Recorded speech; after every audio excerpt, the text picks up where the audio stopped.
Cappadocia is an ancient district in central Turkey, but the landscape looks like a fairy tale kingdom, with rock chimneys and winding valleys, hidden churches and underground cities. I arrived to the tourist town of Goreme from Konya by bus and checked into one of the cave hotels, in the room for a special off-season price of $15 per night, with 2 radiators, which is important in this freezing winter weather.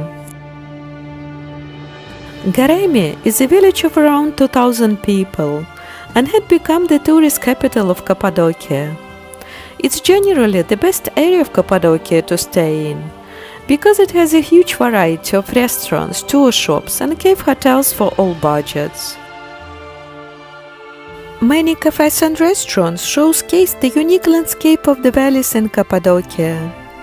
Some are carved into the rock, and others provide fabulous views of the colorful cliffs and fairy chimneys. Sit-in restaurant must be one of the most photographed terraces in Cappadocia. It has beautiful views on the sunset, but also a popular spot to view the balloons in the early morning. It is more expensive than most other restaurants in Goreme. Normally, in places like this, you expect to pay mostly for the view, but the food at sit-in restaurant is delicious.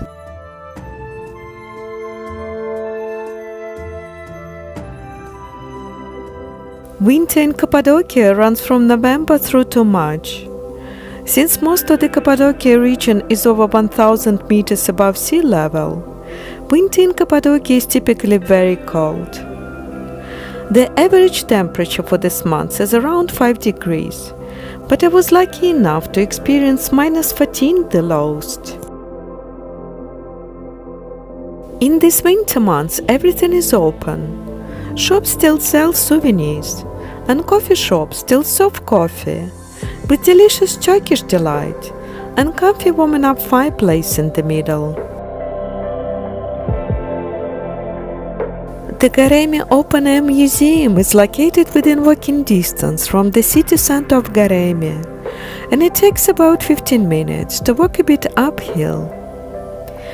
It's a rocky settlement area that has hosted an extreme monastery life between 4th and 13th centuries AD, with more than 600 churches made out of the soft rock. In pre-Christian Roman times, Goreme Valley was a burial location with rock-carved tombs. As the Roman Empire Christianized, the burial spaces became Christian in character. Then around 800s, monks formed the small monasteries in the area to pursue the contemplative life. The valley had several advantages for monastic living.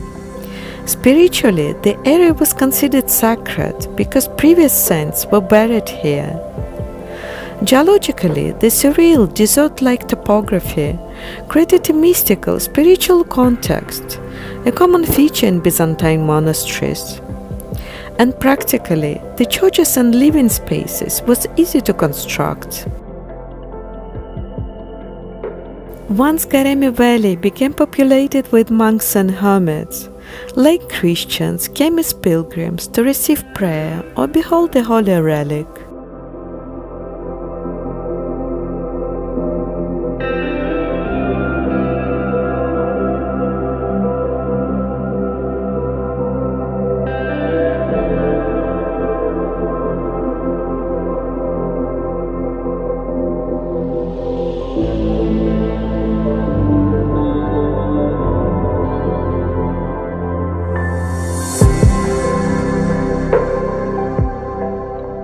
After a period of extensive Christian usage in the 10th and 11th centuries, Goreme Valley was seemingly abandoned when Seljuk Turks occupied the region. The area became a Turkish village community. Farmers carved holes into the floors to serve the wine presses and ovens. In the early 1900s, the minority population of Greek Christians may have worshipped in some of these churches. In 1924, all Greek Christians in Turkey were relocated to Greece.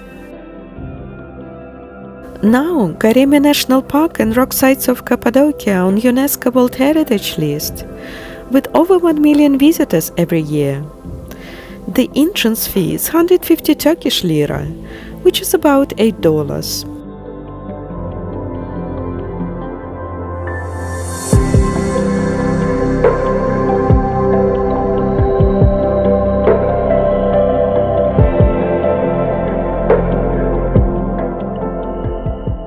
No trip to Cappadocia is complete without exploring some of the hikes in the area. This unique landscape of Cappadocia is dotted with many hidden gems, and its surroundings are massive. That stretches for about 5,000 square kilometers. There could be hundreds of trails in the region. Red Valley got its name from the rock formations glowing red and pink during the sunset that we were able to see from the viewpoint of Sit-in restaurant early in this video.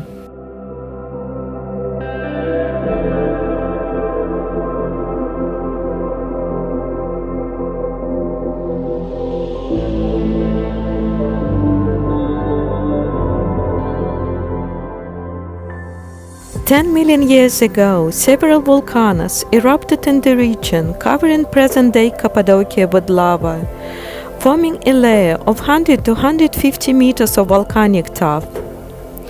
With the cold, this layer cracked, and then the rain and wind took care of sculpting over the years the fiery chimneys that are so famous nowadays.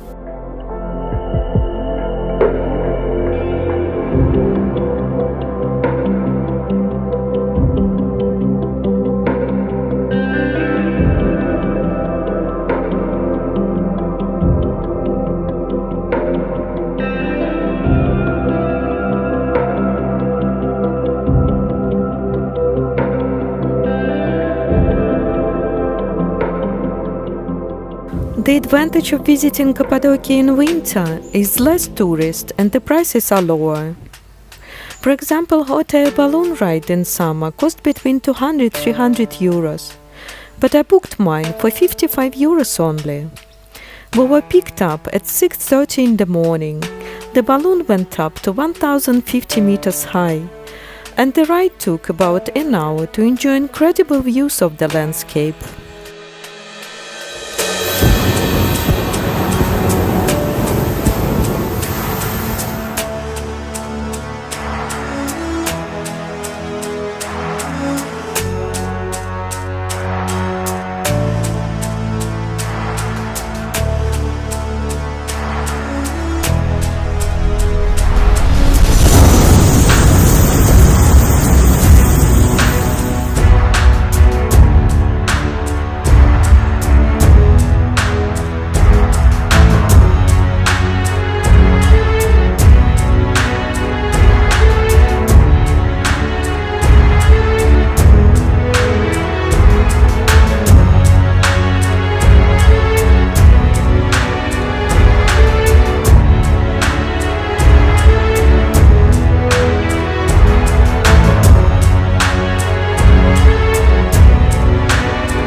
Cappadocia weather in January is also characterized by snow, but it doesn't stop outdoor lovers from going hiking.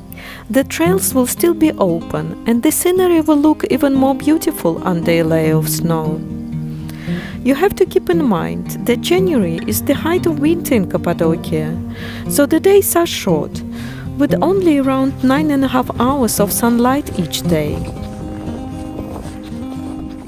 Pigeon Valley gets its name from the many miniature-sized caves carved into the rock. These were used to house actual pigeons back in the day. Today the pigeons are long gone, but the caves remain. It's one of the best areas to discover on foot.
Do you want to indulge yourself? I highly recommend to go to Old Cappadocia restaurant for a traditional dish, pottery kebab. It's warm kebab stew brewing in a clay pot, which is then heated up in a wood fire and filled with lamb or beef, mixed with tomatoes, green pepper, garlic, salt and some chili. It's then sealed in the pot with some dough. Your server will rotate the pot and tap the bottom of it. Only when the pot breaks is the food ready.